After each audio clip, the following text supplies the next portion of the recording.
about the how, in terms of how companies create new customers, new products, and new services in times of unprecedented change. This book is a very worthwhile read for anyone who is serious about making innovation the core driver in their business and wants to learn how to increase and sustain organic revenue and profit growth. Whether you're running an entire company or your first management job, this is an exciting book, and we'll be talking about it a little more. To provide some context for the challenges of innovation, it's important to understand how the employee has evolved. Between 1870 and 1939, the world experienced one of the most profound single changes in history, with the introduction of industrialization and inventions such as the power loom, the threshing machine, the light bulb, and the telephone. As we went through an industrial era, workers were production workers, and it was important that their managers were able to manage and control them and monitor their activities.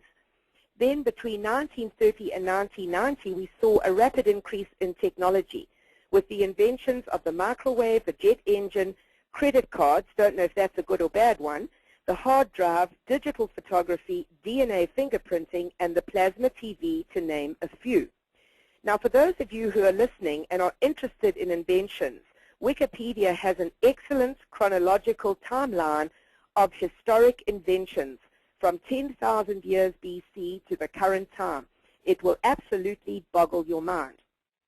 In 1990, the world changed again forever with the invention of the web. Sir Timothy Berners-Lee was knighted in 2003 for his invention of the web. He's a British engineer and a computer scientist and technology professor at MIT in the USA. He worked with a young student named Robert Callot, studying at the European Organization for Nuclear Research, and together they implemented the first successful communication between an HTTP client and server via the Internet, and the World Wide Web was born. The fast pace of technological development and breakthroughs makes foresight difficult, but the technological revolution is global, significant, and here to stay. Work has evolved, and yet the way people are motivated and engaged has not kept up with the evolution of work. In the evolution of work, we have moved from the industrial age through to the technological age and now to the creative era of work, where talent is differentiated because it's creative and can come up with ingenious and innovative ideas. Generally, the left brain knowledge and skills are a given, and the right brain is becoming the competitive business tool. In order to be creative and innovative at work, employees want to be self-directed and autonomous, where their manager is a leader and a coach. Leadership today requires that you know your employees and what their intrinsic motivators are. It's much more about leading and inspiring and removing barriers from self-directed people than it was back in the industrial age of monitoring and controlling. Although today we still see companies that are trying to use a monitoring and controlling style of leadership. So leadership needs to catch up with the evolution of the creative worker. So let's talk about ideas. All innovation starts with ideas. If you're interested, there's an excellent book by Jack Foster on how to get ideas. Basically, the ability to generate ideas is critical to your success. Whether you are designing your dream home, whether you're an engineer working on a new building structure, an executive charged with developing a fresh business approach, or an advertiser looking for a new way to sell your products. We live in an age awash with information, drowning in information. Information helps us understand things better. Real value comes when information is combined with other information to form new ideas. When ideas solve problems, help people, save and fix things, make things better, cheaper, more useful, ideas may enlighten, invigorate, inspire, enrich, and embolden.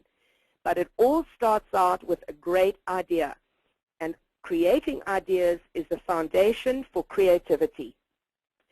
Jack Foster goes on to say it's important to idea condition your mind. And so after this session today, maybe you'll have some ideas about ways to idea condition your team.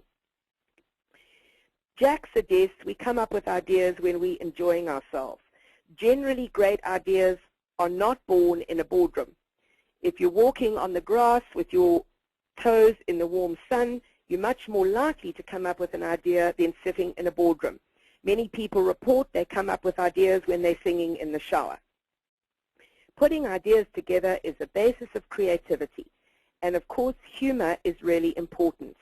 One of the ways to put ideas together is by joining dissimilar or old elements to make a whole new sense of things. Someone put fire and food together and got cooking. Johannes Gutenberg put a coin punch and a wine press together and got a printing press. Isaac Newton put the tides of the ocean and the fall of an apple together and got gravity. And something as simple as someone putting a rag and a stick together got a mop. Foster suggests that we need to be more like children to be successful in idea conditioning our mind.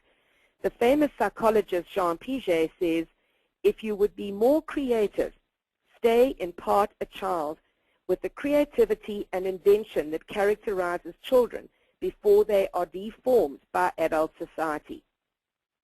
Whatever you're looking at, it's important to ask why questions. Why is that? Why do you do that? Why does it work this way?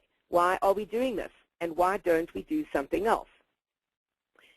Jack Foster talks about visualization and says if we set our mind on goals, our mind will find the answers.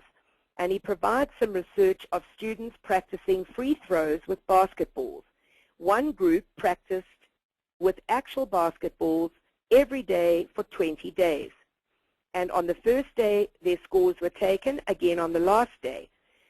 Another group practiced only on the first and last day with actual basketballs, but did a visualization practice every day in between. Well, guess what? The first group that did the actual practice with the basketballs improved by 24%. But the part that will blow our minds is the fact that the group that visualized improved by 23%. Not bad. So visualization is an important part of creativity. Foster talks about learning to combine things, looking for analogies where we can compare two things that are similar in one or more respects, which helps us to make one clearer. He gives examples like, if the greatest benefit is strength, what is the strongest thing in the world we can think of? What is the weakest thing? And can you compare to that? Foster also suggests that we break the rules. He gives examples of Picasso, who broke the rules on what a woman's face should look like. Louis Pasteur broke the rules on how to treat disease, and Beethoven broke the rules on how a symphony should sound. He also suggests we can play the what-if game. What if the problem was twice as bad? What if everybody had this problem? What if nobody but me had this problem? And what if we turned this problem upside down? What would it look like? So think about ways to idea condition your team. There are three basic approaches to innovation. Of course, the most important and effective approach is a strategic approach, where innovation is an integrated management process. This means making innovation central to the goals, strategy, structure, systems, culture, leadership, purpose, and values of the business.